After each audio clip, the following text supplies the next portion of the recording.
నా ఫోన్ కి wall paper Jagan గారే, లాస్ట్ కి వాచ్ యొక్క డిస్ప్లే మీద కూడా జగన్ గారే ఉండేవారు. అంత అభిమానించాను.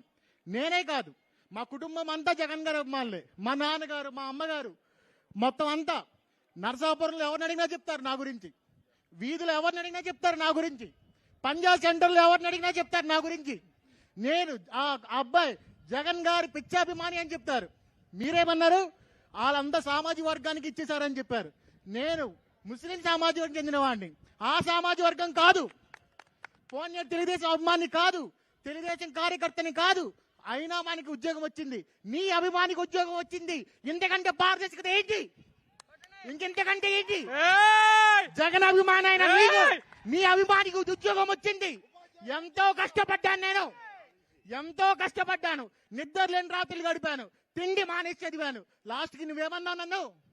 నా ఉద్యోగం మీద, నే కష్టం మీద, నా కష్టం విలువ లేకుండా చేసిన ఆ జగన్ గారిని ఈ రోజు నేను సభాముఖంగా అంబేద్కర్ గారి సాక్షిగా చెప్తున్నా, ఈ రోజు నుంచి నేను అభిమాని కాదు. ఈ రోజు నుంచి నేను అభిమాని కాదు. నాకు ఉద్యోగం ఇచ్చిన సిబిఐనే నాకు దేవుడు ఈ రోజు రండి.